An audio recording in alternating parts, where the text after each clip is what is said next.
Hi folks, we have another Savage here. I've already put new electronics in here. You know, it's got new radio, again, going with the DX2E. But this is supposed to be a brand new motor. And when you go to start it, nothing happens. Ooh, like there's a problem with the back plate or a one-way bearing.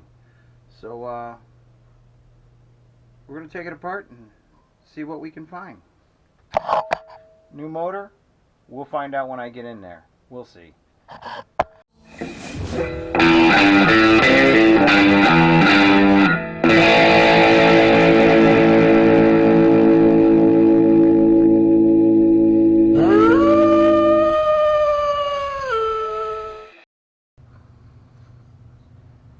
Alright, got the motor pulled out, and I mean, just observing it, it looks new. It really does. But as you can see, when you start these, the roto start spins it counterclockwise, okay? So there's nothing happening here. So let's take this apart, find out what's going on here. I'm removing the roto plate right now, and it's only 3 screws. These 2 screws here, there and there, do not have to be removed. Do not have to be removed.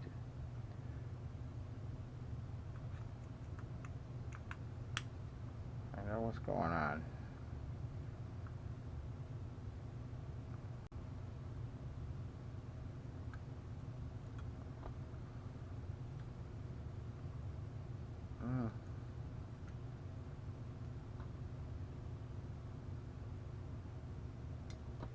But yeah, looks like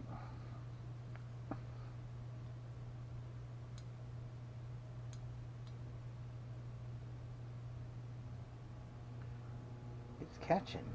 I mean, that's a good thing. You know what? I'm just going to buckle it all up, put the rotor plate on, and let's give it a shot.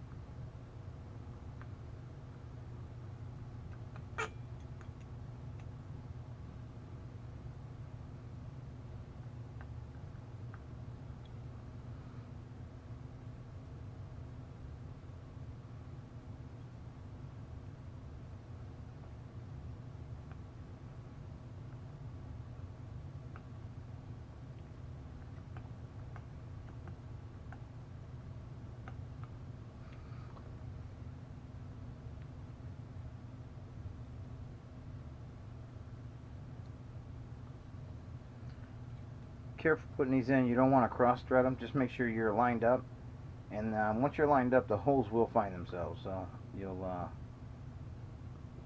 eliminate the risk of cross threading these if you're lined up to start with. And again, like with anything, just take your time. And for you guys out there that actually work on nitro, you already know what I'm talking about. This is primarily for the youngsters out there, or the newbies. But learning applies to all. So yeah. Let me get a roto start here.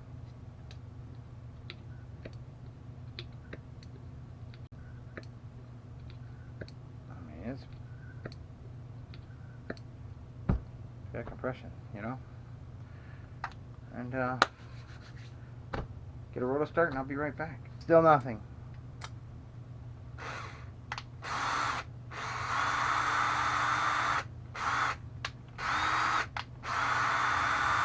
Yeah, that's nothing. Nothing's happening there, so. Alright. Let's take it back off. You know, it's a brand new one-way bearing also, and I can't believe that it has failed. But, you know what? I guess I wouldn't be surprised. I've seen it all before, I guess.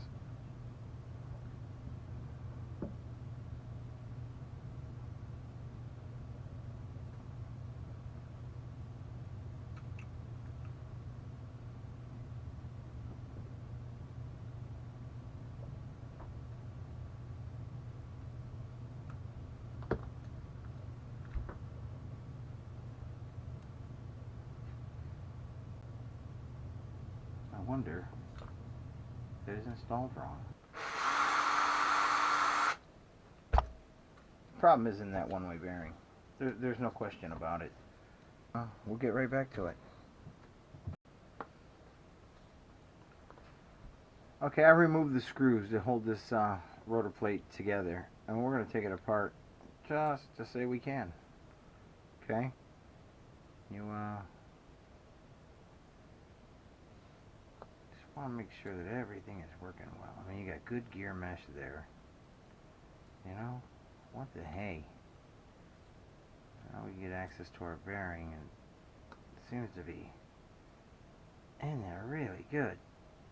What the heck? I wonder. Well, I wonder about a lot of things.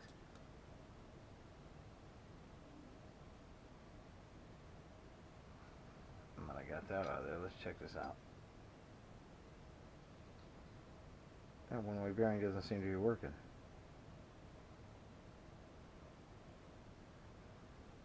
Are you here with me? Are you seeing what I'm saying? Yeah, I don't think that's working. Fail. If this was actually working right now, when I did this, it would grab this rod, cam rod, and it would move the piston. It's doing nothing. Either way.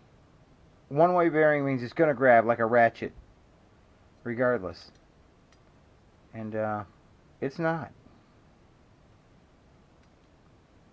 Fail. Yeah, so and I don't believe I have one of these on hand.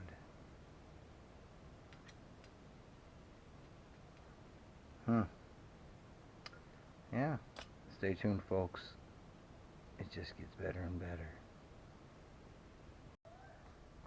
Well, folks, the one-way bearing completely failed. So, we got a new one-way bearing.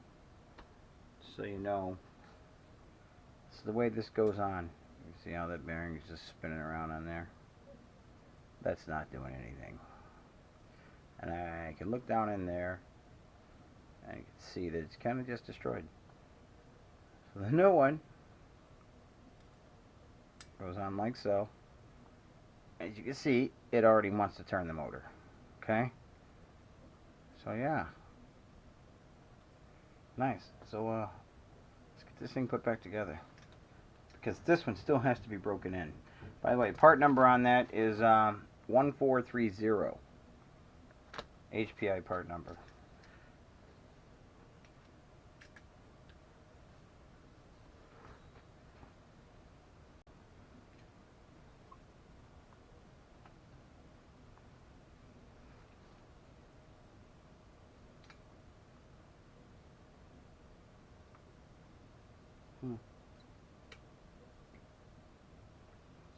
Not lined up. That's what you get when you hammer these things home before you're lined up. There we go. That's better.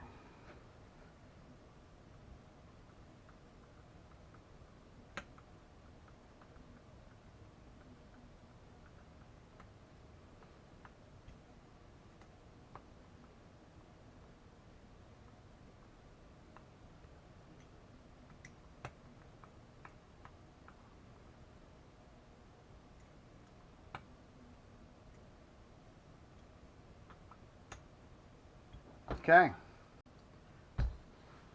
Now, let's check this real quick. I'll loosen the glow plug. Let's see how this works.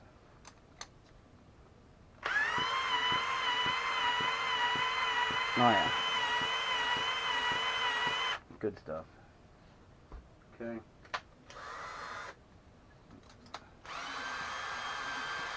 Okay, we better get a charged battery before I try to start this, because that one seems a little weak. So yeah, we will. But yeah, let me throw this old bearing back into the pack so I can put that on the bill. And let me grab this truck, and I'll be right back, folks. Alright. I'm going to guess you can probably see what I'm doing there. I'm going to start at least one of these so I can let go of the motor, and I can use two hands. Because two hands are better than one. At least that's what I've come to discover. Where'd you go, motorboat? There you are.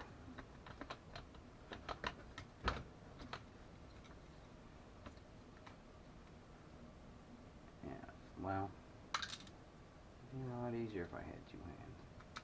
And these things are aluminum, so the magnet's not going to help me out much. You know? There we are. Alright, so once I get one started, I'm in good shape.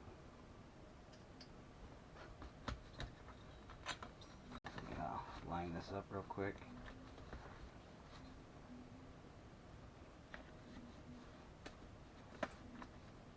There we are.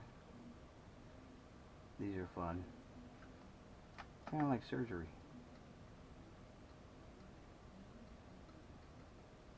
I don't want to tighten them all the way down yet because we still got to mesh the gears. So I can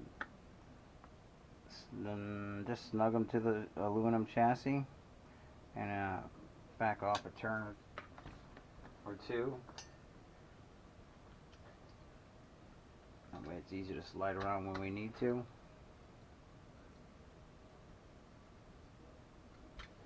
If you know what I'm saying.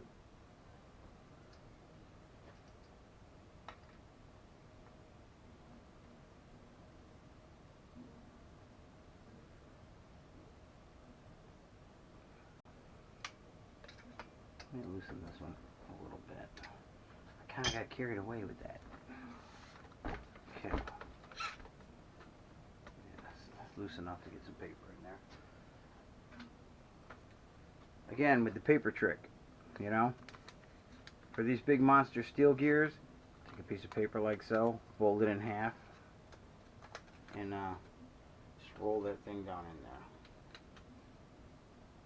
Between the clutch bell gear and your spur gear. That gives you a nice mesh. Then you can flip it over and tighten up your motor mount screws.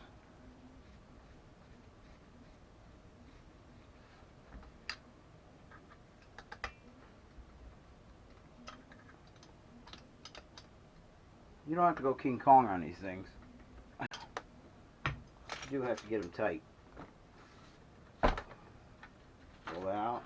Oh yeah, it always feels so good. Smooth. Nice. To our throttle linkage. So you know I got another battery for that drill on the charge right now. So we're not left in limbo when I get this done. If you know what I'm saying.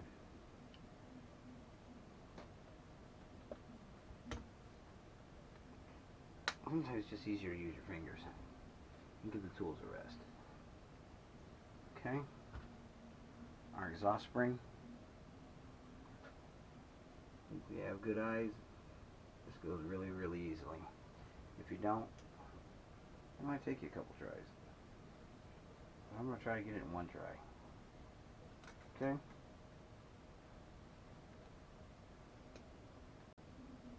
Almost. And there it is. Nice. It also helps if you've done it a couple times. If you know what I'm saying. Okay, so this big monster here. I'll put this on before we go throwing a roll cage on. I may take that back off. Just throw a little nitro down in that carb for assistance. Open that wide open. Shove those stems in there. Like so. Push that down.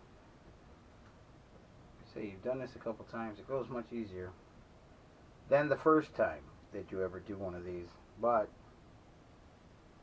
it kind of becomes routine after a while, you know. So So we have that. And the only thing we have left is our gas tank. Right here, folks. Okay. Again, gotta appreciate HPI's ingenuity on the installation of this gas tank. I mean, wow. You know, 2 clips, and again, here I did this again. There's a slightly thinner clip that goes in here, and I twice put it in the wrong hole.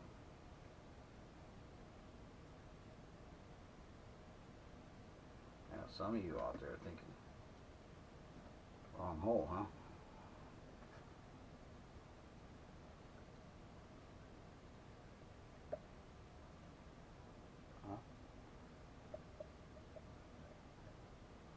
Come on.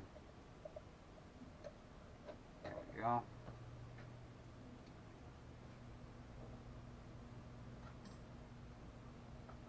Alright. Gas line. Like so. Into the carburetor. Okay. Pressure line to the exhaust. Perfect. Alright. Check this out real quick. I know we're moving right along here, so let's hopefully it keeps moving this freely.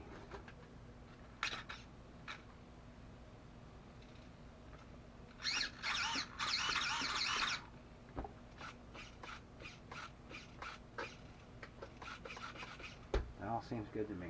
So yeah, that's too weak. Let me grab another battery, folks, and then I'll be right back.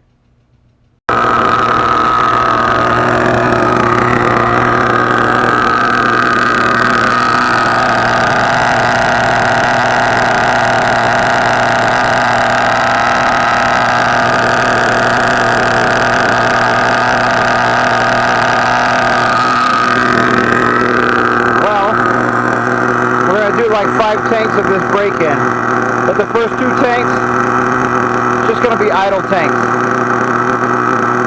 and the 3rd tank we'll drive it around a little bit. Same with the 4th tank, give it a little more throttle, let it go a little further in the distance. And the 5th tank, maybe we'll just beat the shit out of it. I don't know, we'll see how it goes. Right now it looks like it's running a little lean for break-in. I'm riching up that high-speed needle, and I'll be happy when I see raw fuel coming out of the muffler. So yeah, for this one I think that's just about it, folks. Again, thanks for watching. If you like what you saw, hit that subscribe button down there. Thank you.